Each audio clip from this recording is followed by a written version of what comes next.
The orange. The fruit's so popular, they named a colour after it. America glugs through 2.5 billion litres of the sweet juice every year.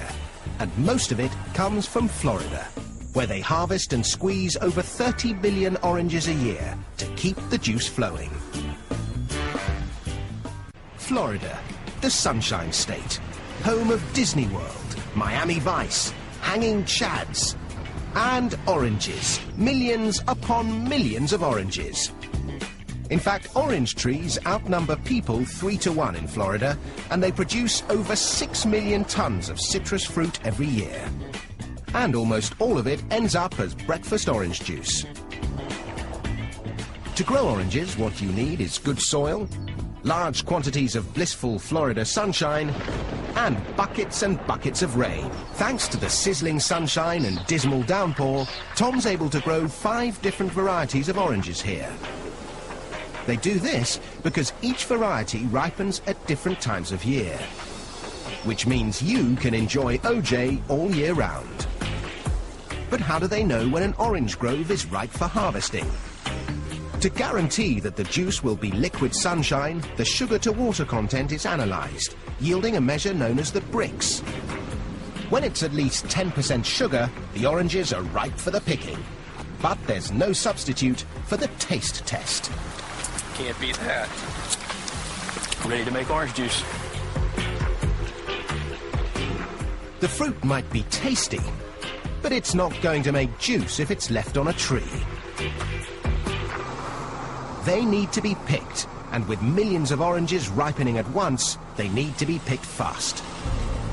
If you want to get fruity in a hurry, you need one of these terrifying contraptions. Or as they like to call it here, the Oxbow 3220. This magnificent machine is what's known in the trade as a continuous canopy shaker. And this particular machine was designed by Tom Visser. The Oxbow can harvest an incredible 2 tons of oranges every minute. This performance comes at a price. A pair of these mechanical orange pickers will set you back $1 million.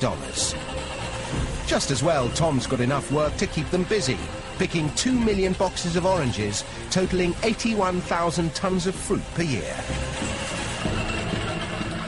Once the oranges have been picked, the race is on to make sure your breakfast OJ tastes as fresh as can be.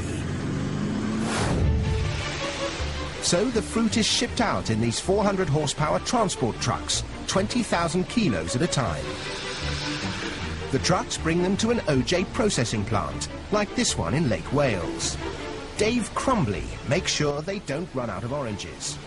We'll do about. So more often than not, Dave gets his daily dose of vitamin C. To begin with, the oranges are washed out of the trucks. The fruit is then carried along 2 kilometers of conveyors into the processing plant where it's graded. The oranges are separated by size, and it's time to extract the juice. But these days you won't find gangs of sad-looking orange squeezers with sore wrists. This is orange juice squeezing on an industrial scale. This fearsome machine drops each orange into a ring of metal prongs, which squeeze out the juice before ejecting the pith and peel. From orange to OJ in the blink of an eye. Of course, when it comes to OJ, the world is divided into 2 great opposing camps. One likes it smooth, the other with bits. So a load of the pulp that has been carefully screened is added back into the juice to create the wholesome, authentic OJ with all the good stuff still in it.